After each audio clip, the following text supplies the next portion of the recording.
तो बात करते हैं यार पाइका के नोट्स की।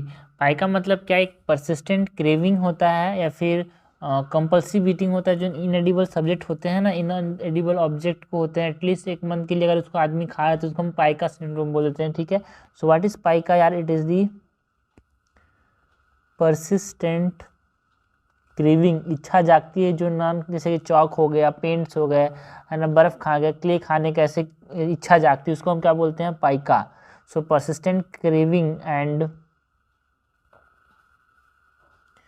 compulsive eating of inedible objects for at least 1 month, है ना। एक बिहेवियरल प्रॉब्लम है, जनरली हमको लेस देन 5 ईयर्स वाले बच्चे में देखने को मिलता है। एंड ये एग्जाम्पल्स लाइक इनएडिबल ऑब्जेक्ट्स, लाइक यहाँ पे बच्चा जो है वो चौक खाना चालू कर देता है, पेंट्स खाने का मन करता है उसको, कागज़ को खाता है, पेपर, ठीक है, क्ले, आइस,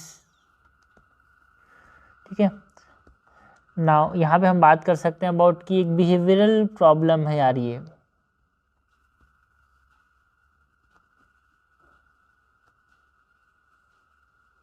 एक बिहेवियरल प्रॉब्लम है, less than 5 years of age वाले बच्चे में देखने को मिलता है पाइका।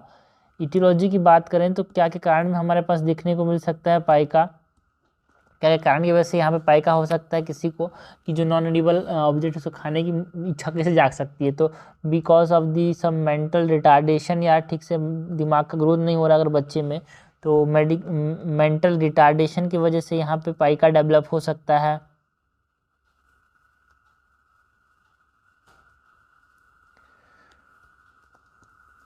साइकोलॉजिकल स्ट्रेस की वजह से पाइका डेवलप हो सकता है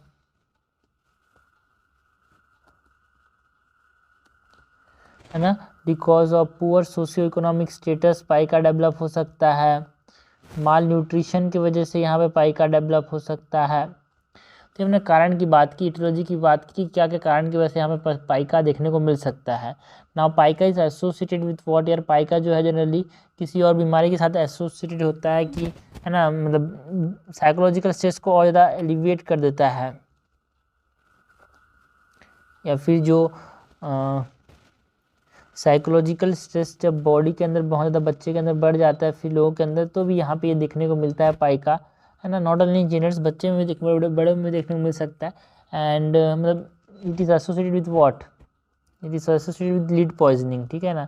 लीड पॉइजनिंग में यहाँ पे हमारे पास पाइका देखने को मिलता है ना। ये जनरली हमारे पास आयरन डेफिशिएंसी एनीमिया है, तो उन कंडीशन में ज़्यादा देखने को मिलता है पाइका यार, है ना। पैरासिटिक इन्फेक्शन अगर है, पैरासिटिक इन्फेक्शन के केसेस में यहाँ पे पाइका देखने को मिल जाता है ना। ट्राइकोटिलोमीनिया में यहाँ पे पाइका देखने को मिल सकता है, ट्राइकोटिलोमीनिया में associated with what? Lead poisoning, iron deficiency anaemia, parasitic infection and trichotillomania. Manage कैसे करेंगे यार पाइका को? तो यहाँ पे साइकोलॉजिकल स्ट्रेस को ख़त्म करने की बात करते हैं। सो एलिमिनेटिंग साइकोलॉजिकल स्ट्रेस, या फिर एलिवेटिंग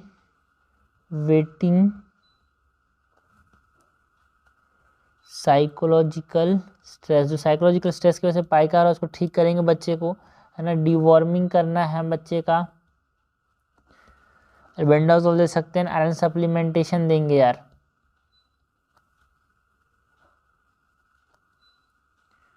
ओके, तो ये हमने बात की पाइका सिंड्रोम की, aetiology of pica, associated with what, and management कैसे करेंगे पाइका का यार।